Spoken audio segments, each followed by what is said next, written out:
Hey guys, good morning. Over this week on my live streams, we have been talking about music theory in general. And so on Monday, we talked about intervals and making a major scale. On Tuesday, we talked about making chords, particularly major, minor, and diminished chords. And today we're going to combine those two things and talk about what chords make up a major scale. So there are chords that naturally fall into a major scale, and they're pretty much all the same. So if you're looking at a chord chart and you notice that some of the information I'm giving you on the chords in a major scale, if you think, oh, well, this is in a major key and um, it goes to a major here when you said it's supposed to be a minor. There are songs out there that do that frequently, and normally they're using some form of borrowing from another key, and we'll start talking about that a little bit later. But today we're just talking about the general chords in a major key. So yesterday, you're going to need to know a couple of things from yesterday to make it to today. So yesterday we learned that a major chord is two whole steps. So if I use the example G, so two whole steps would be from G to A and then from A to B. And then 1.5 whole steps. So it's a major third and a minor third to make the whole chord. So you end up with a third and a fifth in the chord. And then all together, a major chord would sound like this. We learned that a minor chord is a minor third on the bottom, so 1.5 steps, and a major third on top, so that would be the two whole steps. So minor, third, major third, full chord.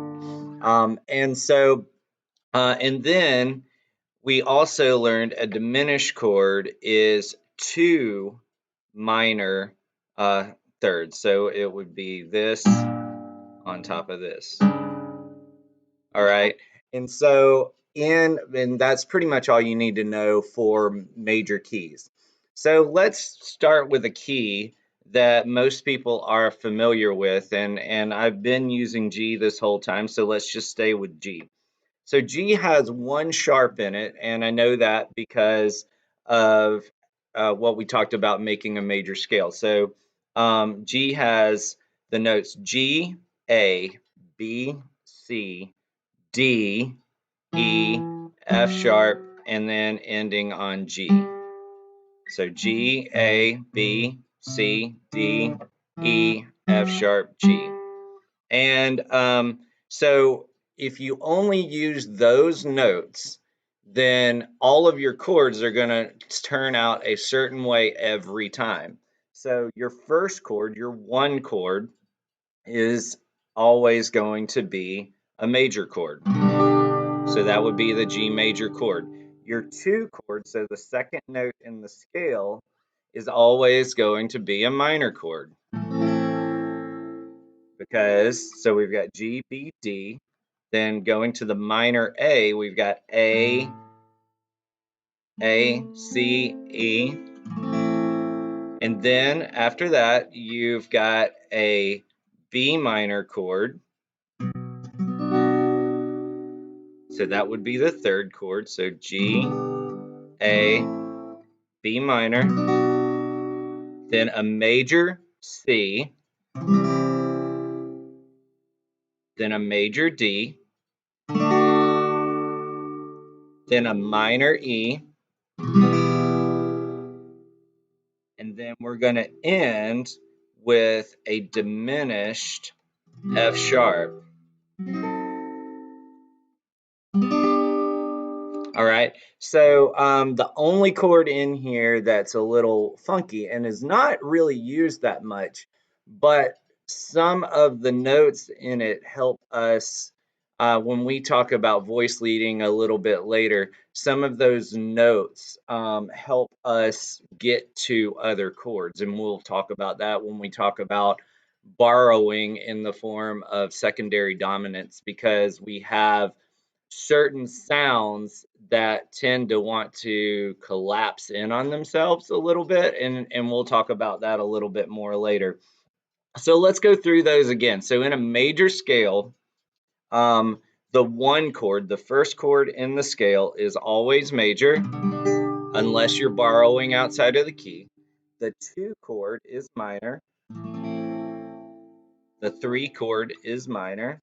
The four chord is major. The five chord is major. The six chord is minor, and the seven chord is diminished.